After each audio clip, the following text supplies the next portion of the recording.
C'est pas simple. Ah, mais vous êtes là. Bonjour à tous.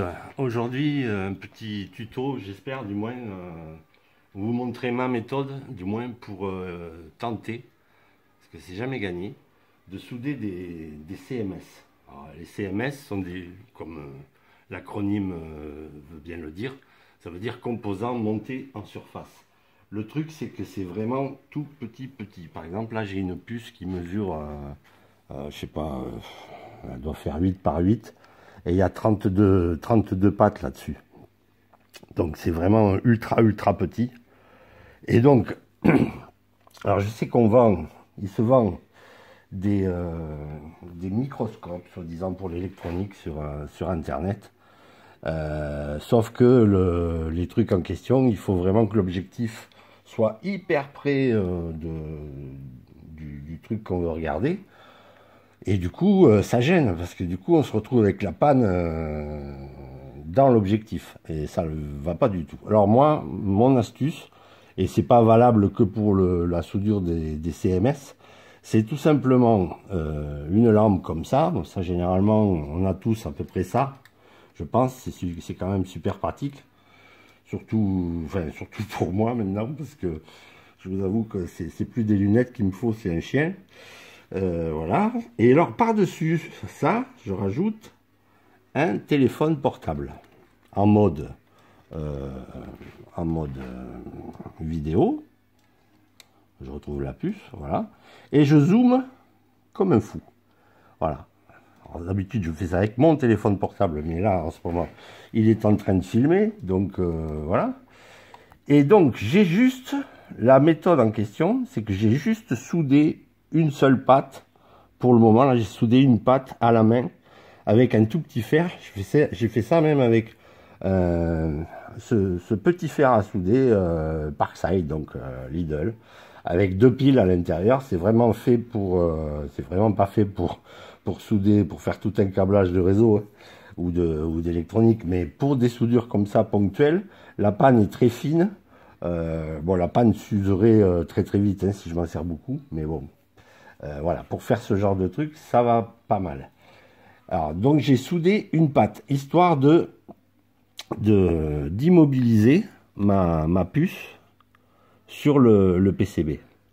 Et maintenant que j'ai fait ça, là je vais prendre mon vrai fer à souder et j'ai installé dessus une panne oblique. Je ne sais pas si on la voit bien, ouais. Une panne oblique. Je vais mettre juste une goutte d'étain dessus et je vais venir glisser sur les pattes. Très rapidement. Normalement, il faut que ce geste-là doit être assez rapide. Il n'y a pas de problème. Et donc, je contrôlerai après avec ce système-là. La soudure, je vais peut-être la faire sans le téléphone là, parce que c'est bien beau d'agrandir, mais du coup, vous voyez, on se retrouve, alors le téléphone s'arrête, on se retrouve quand même avec une panne complètement démesurée. Il faut trouver le bon équilibre. L'idéal pour ça, il faudrait un vrai stéréoscope, mais qui rendrait en plus le relief, quoi. Mais un stéréoscope pour l'électronique comme ça coûte une blinde. Honnêtement, le peu que j'utilise comme CMS, ça justifie pas un tel achat. Donc, avant de souder ça, on va quand même mettre un petit peu de flux. Alors, c'est du flux à base de colophane et d'acide. Même de la pâte à Hampton, ça irait très bien, finalement. Je vais essayer de... Voilà. Bon. De toute façon, je vous mettrai des photos à la fin. Là, on voit que ma puce a un peu bougé. C'est pas évident. Je vais enlever ça pour le moment. Peut-être que jusque là, j'en ai pas trop besoin. Ouais, la puce a pas mal bougé. Donc là, j'étale un petit peu de flux. Enfin, un petit peu beaucoup. Voilà. Et je vais essayer. De toute façon, je vous mettrai des photos. Alors, Donc, on continue, parce que là, il y a eu, on s'est percuté avec, avec la caméra. Donc, c'est pas évident. La caméra a voulu se rapprocher, tellement se rapprocher que ça a fait boum.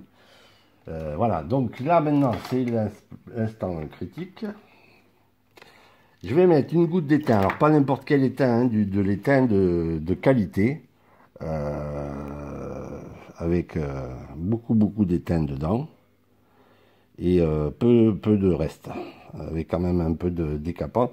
Là, c'est du 0,6. Souvent, j'utilise du 0,5.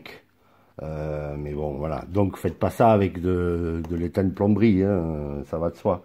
Les fers à souder aussi, il faut être un peu équipé, quoi.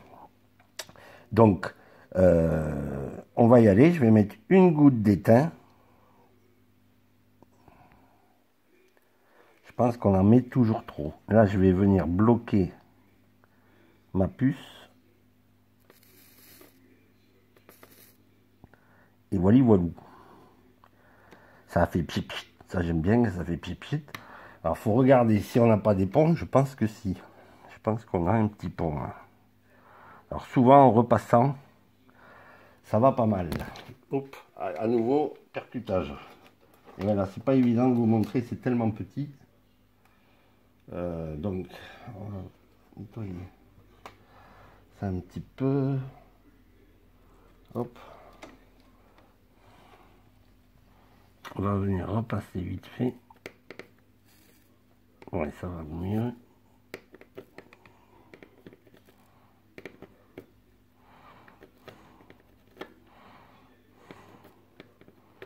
Voilà. Yes, presque.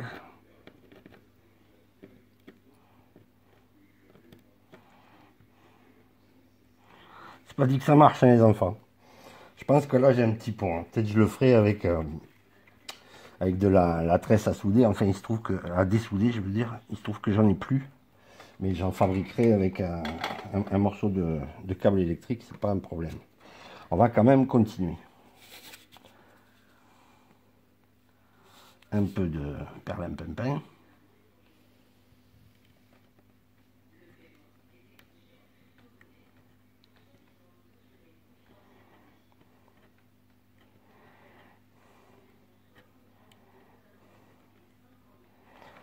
Ça, ce sont des... J'avais dit que j'en fabriquerai plus. D'ailleurs, j'en fabriquerai plus. Il me restait un circuit imprimé. Ce sont des interfaces pour relier CDM à une centrale qui n'a pas... genre Z21, quoi, qui est pas prévu pour être relié directement. Mais j'avais dit que j'en ferai plus. Et j'en ferai plus. Parce que depuis la DR5000, il n'y en a plus besoin. Alors, ma panne est un peu étrange. Il faut travailler avec des choses vraiment propres. On va voir. Ouais, là, ça va. Une goutte.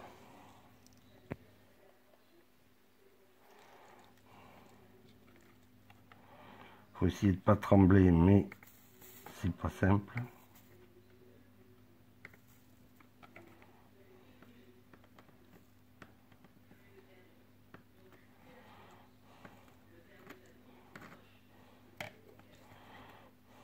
Voilà, il y a un pont.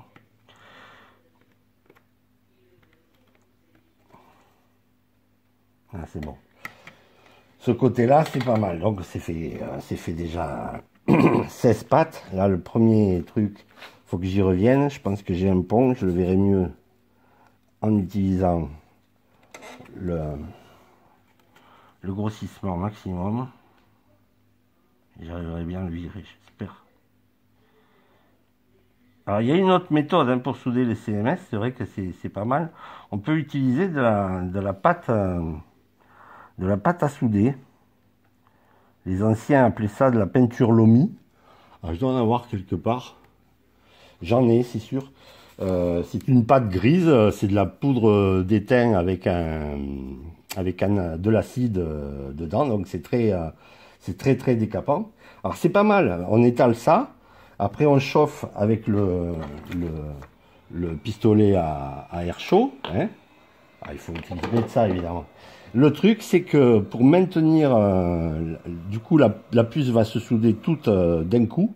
Et pour maintenir la puce, euh, pas qu'elle glisse au moment où la soudure se fait, c'est pas si évident que ça. Faudrait un système pour venir appuyer sur la puce au bon moment, enfin au bon endroit, je veux dire, et donc distribuer l'air chaud tout autour. Et puis ça fait chauffer un petit peu forcément la puce aussi. Donc bon, moi j'utilise cette méthode qui est pas, voilà, c'est pas, c'est jamais gagné, mais bon, on va essayer d'y croire.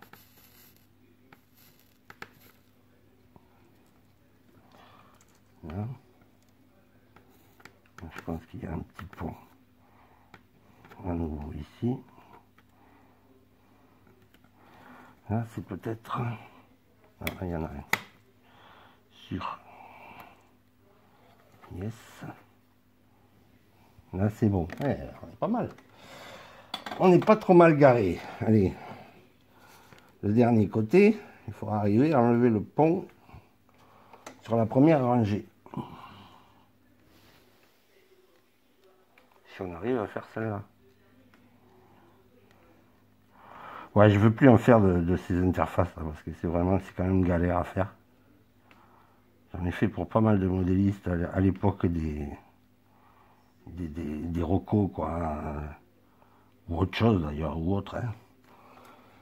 À l'époque des centrales avant l'ADR, quoi. L'ADR, elle a quand même, c'est pas que je veux vous la vendre, hein, l'ADR, hein, mais elle a quand même l'énorme avantage d'être complètement autonome. Elle n'a pas besoin de ce genre de truc là.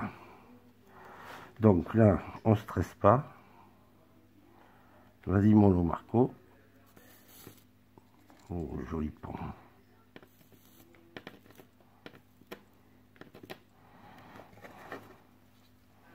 Bon. Yes. Ça, c'est pas mal.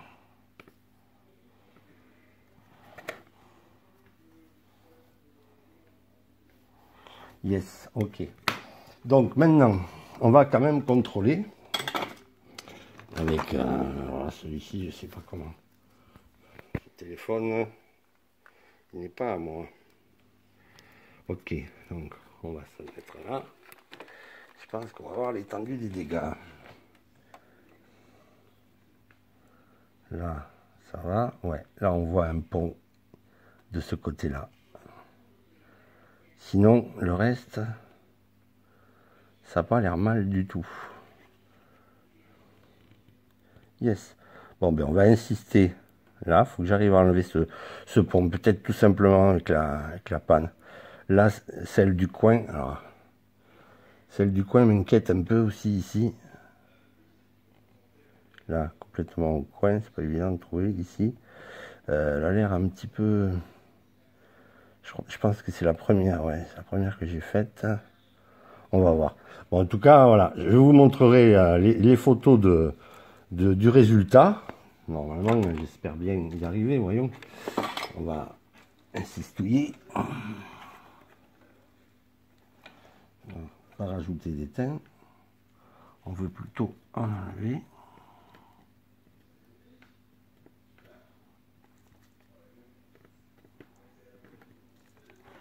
Je crois que c'est bon.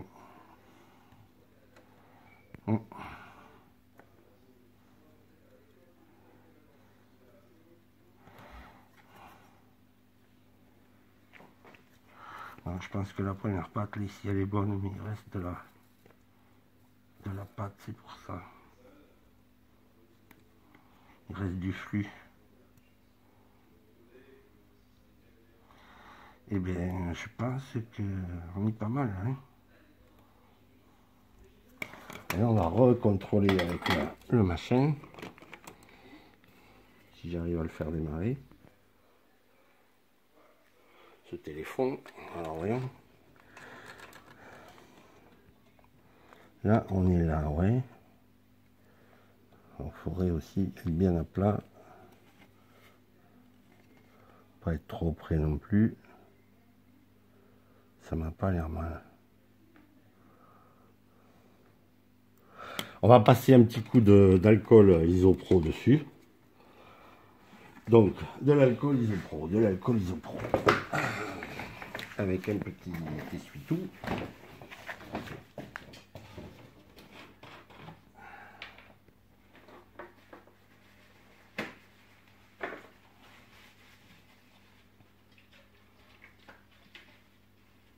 Alors là, évidemment, pour contrôler ça, j'ai pas...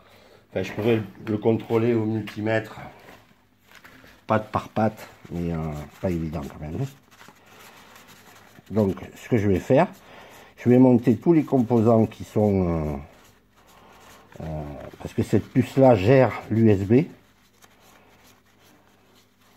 Donc, je vais monter tous les composants qui s'occupent de l'USB. Et je testerai directement sur un ordinateur qui a déjà les drivers, parce que c'est une interface où forcément il faut installer les drivers FTDI. Bon, ceci dit, c'est assez rapide puisque avec Windows 10, je crois que ça va même, ça vous amène sur le site directement.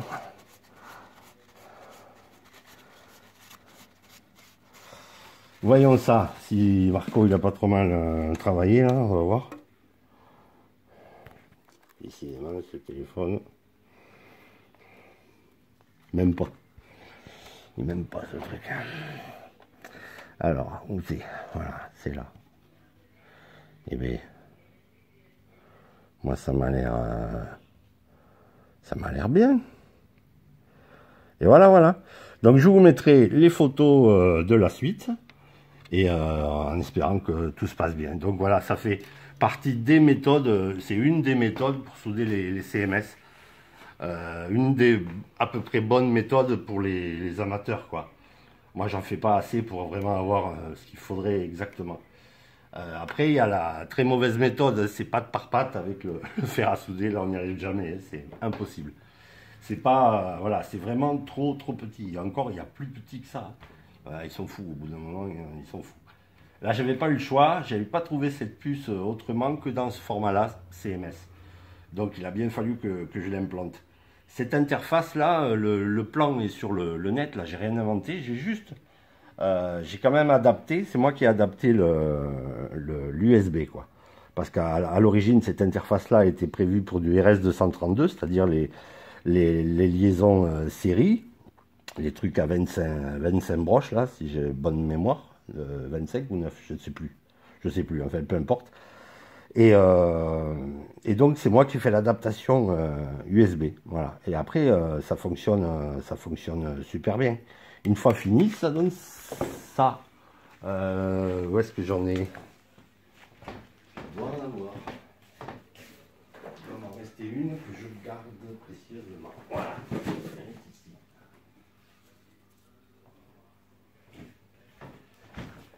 Voilà, une fois fini, ça donne ça. Donc on voit qu'il y a un quartz, il y a un pic, il y a un petit peu de logique, et voilà, le port USB. Le port est S88, hein, ça fait remonter la rétro aussi. Et l'ExpressNet, tout simplement. Voilà. Et voilà. Donc, comme promis, je vous montre la suite en photo, en espérant que tout aille bien. Et je vous dis à très bientôt. Ciao. Alors, comme promis, un résumé en photo des opérations. Alors déjà, la station de soudure que j'utilise, c'est une station que j'ai achetée sur Amazon. Ça vaut dans les 80 €, un truc comme ça. J'en suis vraiment très content. Et en plus, un pistolet à air chaud. C'est vraiment, ça, c'est vraiment très bien. Après, là, on voit que j'ai soudé la première patte en bas à droite. Avec une panne tout à fait classique et en m'appliquant bien, en centrant la puce du mieux possible. Sur cette photo, on voit la panne que j'utilise, une panne donc biseautée qui me permet donc de déposer l'étain sur toute la rangée de broches. On voit le flux déposé sur les broches, hein, afin de faire glisser la panne dessus et de tout souder quasiment en même temps. Une première rangée soudée avec cette méthode. Puis ensuite là, cette fois-là, parce que là je vous montre des photos qui sont pas la continuité réelle de ce que je vous ai montré en vidéo juste avant. Cette fois-là, j'avais tout imbibé de pâte décapante. Et puis vient l'instant de vérité, où là, je monte tous les composants qui sont dédiés à l'USB, dédiés à cette puce, ainsi que l'alimentation. Et même en plus, auparavant, j'avais fait un test de continuité sur toutes les broches au multimètre. Donc là, j'étais sûr de mon coup. Là, ici, on voit que l'interface est reconnue au niveau USB. Et puis enfin, tous les autres composants sont montés et l'interface est testée carrément sur CDM. Et là, on voit que CDM est connecté, il n'y a pas de souci. Voilà, voilà les amis, c'était donc un petit tuto à ceux qui s'amusent à bricoler dans la miniature, hein, dans les composants CMS qui sont, ma foi, c'est génial quoi, hein. Ça nous permet aussi, ces composants là, ça nous permet aussi d'avoir de tout petits décodeurs à l'intérieur de nos machines. Donc voilà, c'est la nouvelle technologie, faut essayer d'y toucher, même si pour nous c'est pas forcément évident, vu qu'on n'a pas forcément tout le matériel adéquat. Allez, allez, je vous dis à très bientôt, ciao ciao.